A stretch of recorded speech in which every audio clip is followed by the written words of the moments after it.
Everybody hear me okay from up here? Hello, welcome to Hills Brewing Company. Thank you very much for coming out tonight, everybody. If you're here to just have dinner, so guess what?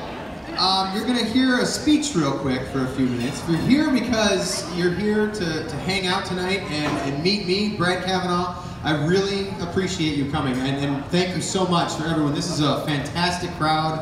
I hope that everybody's getting some food. I hope that everybody's getting some good drinks. There's a whole lot of good things happening here tonight, so thank you. So, my name is Brad Cavanagh. I'm running for the Iowa House in District 99. Yeah. Thank you. Thank you so much for coming. You know, I haven't had a real public event since I launched my campaign in May. So it is so exciting to see this much energy still happening in town. This many people coming here to hear this and to be a part of this. I really appreciate that. And when I launched the campaign in May, I actually mentioned to everybody during my speech then that one of the main things that I was going to focus on was listening to people and listening to voters. And that is exactly what I've been doing. So I want to tell you a little bit about what I've been up to since May and talk a little bit about what I want to see in Iowa. And first I want to say something that was kind of funny to me when it first started. So I launched in May, and then I started going to all kinds of events and starting to see lots of people and making sure that I was getting out and talking to people. And after a little while, some people started to say to me, "So where have you been? I haven't really seen you." And I thought, I've been everywhere. How are people not seeing me? And then it finally hit me that what people were telling me was that they weren't seeing me on Facebook. And that actually was something that I recognized, and it's something that I realized I need to get better at. I need to be doing a little bit more and making sure that people are seeing what I'm up to. But I realized the reason why that wasn't happening. The reason it wasn't happening is because when I'm talking to people, when I'm listening to what people have to say, when I'm going out and meeting with people, I'm in. I'm there. I'm nowhere else at that moment. And it's really important to me to make sure that I'm hearing what people have to say. And it's usually in the car ride on the way home that I think to myself, I didn't get a single picture while I was in there. Nobody's going to know that I was ever there.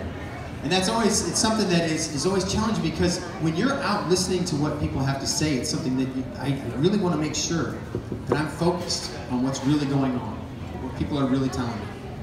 And let me tell you what I did over the summer. Over the summer I sat down with all kinds of different people. I was making sure that I was talking to people who are the executive directors of nonprofits here in Dubuque, people who are working at nonprofits here in Dubuque, business leaders, community leaders, people who are laborers, people who are labor leaders, teachers, school administrators, as many people as I could possibly get in front of. I wanted to find out what it was important to them. I wanted to hear what kind of things what things were working for them in this state and what things were not. And then a couple months ago, it was finally time to hit the streets.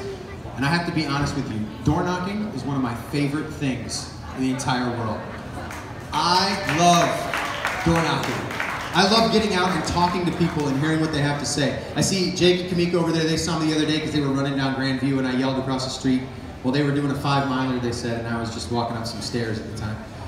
So when I went out and started talking to people at their homes, I want to tell you some of the things that I've been hearing from people, because these are the things that really get important.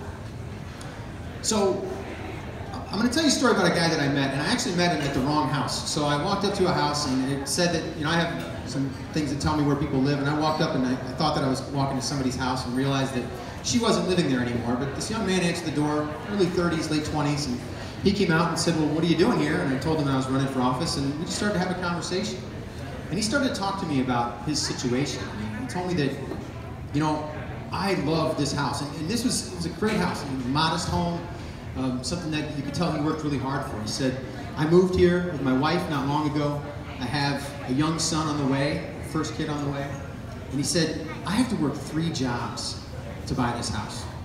I have to work 3 jobs, and my wife works 2. He said, "Why is that? Why is it that way? Why do we have that situation?" And he said, "I can understand why people are upset with politicians. I can understand why people want something more than what they're getting, because I'm working crazy and I can barely afford this place." And I thought to myself, is that what we really want? is that the state that we want to live in? Is that the situation that we really want in our society?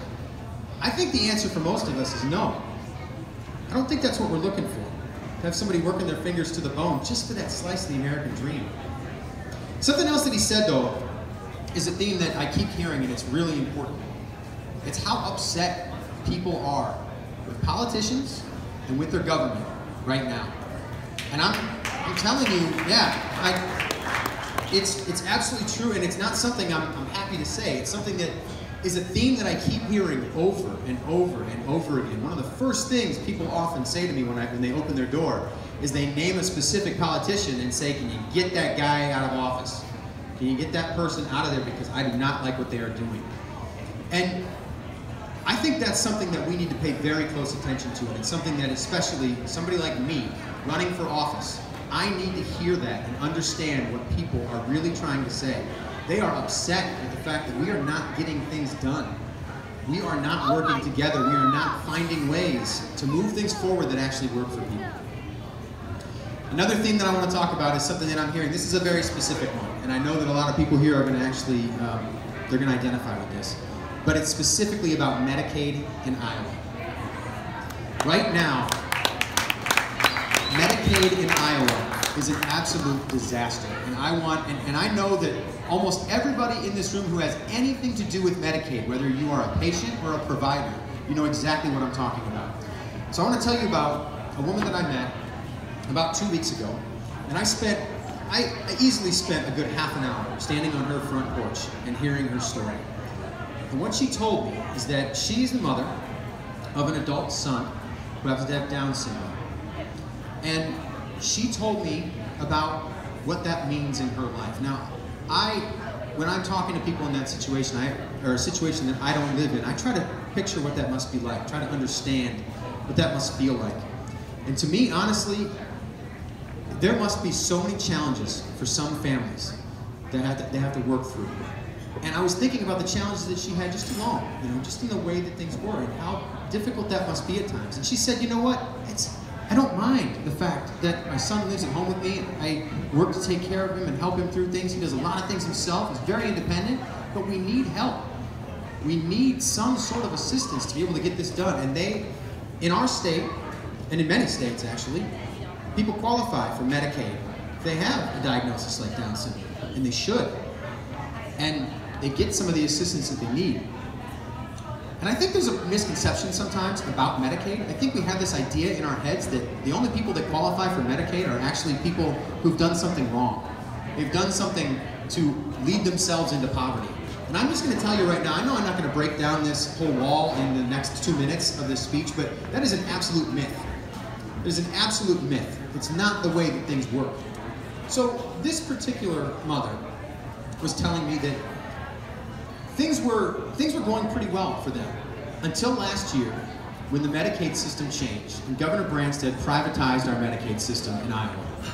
When he did that, ever since that time, they have been shuffled through case manager after case manager. They have been pushed away from doctors that they have been seeing for the last 20, 30 years. And they've been moved now from one insurance company to another. They don't know where they can go in Dubuque.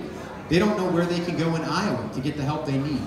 This is a situation that we do not have to be in, and we can change it, and we need to change it. I've heard this story over and over and over again. Every day that I knock doors, somebody tells me that Medicaid is making their life harder, and in some ways making their life an absolute terror to live. So it occurs to me that we have a leadership problem. I think we have a problem in leadership. What we have is far too many leaders who want to tell us why we can't get things done, why we can't make this happen. And what I think we really need are more leaders who just go up and answer the question, why not? Why can't we do these things? Why can't we have economic opportunity for every single person in Iowa? Why can't we make it possible, no matter what your gender is, no matter what your race is, to make sure that you have the same opportunity, the same chance that everybody else does? Why can't we have a Medicaid system, a healthcare system that works for every single person in this state? Why can't we have health insurance for every Iowan? Health care, quality health care for every single Iowan that they can access. Here's another one. Why aren't we trying to have the best school system in the entire country? If somebody wants to jump up real quick and explain to me why we wouldn't want to have the best school system in the entire country, go ahead. But I can't figure it out. I want the best school system in the entire country, and we can get there. We can absolutely get there, but we're not going to get there by attacking teachers, by attacking teachers' unions, by underfunding schools every single year. We're not going to get there that way. Another thing, I just talked to somebody about this tonight. Why can't we have a mental health system that works for every single person in this state? Why can't we have a mental health system that every other state is proud of? That they look at us and we say, hey, Illinois, guess what? We figured it out. Minnesota, look over here. This is the answer right here. And you know what it's going to take? It's going to take the agreement that we need to make sure that we fund that system appropriately, and that we make sure that we bring in the best psychiatrists. They want to come to this state. Bring in the best mental health providers. They want to come here and work here. We have a bed for every single person that needs inpatient treatment. We have outpatient treatment that people can access at all times. We have a system that makes sure that people stay alive when they are hooked on drugs, when they are hooked on opiates. They do not die because of this situation. We can help them to heal, help them get the treatment that they need.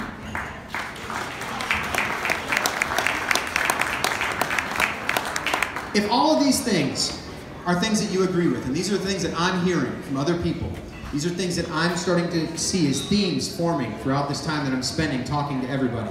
If this is something that you agree with too, then I need your help. We all need your help, because this is not about me. I want to be really clear about this. This is about you.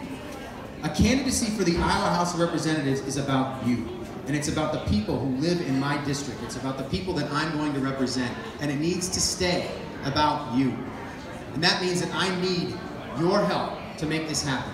And help comes in all kinds of forms. First of all of you here tonight, thank you so much for coming.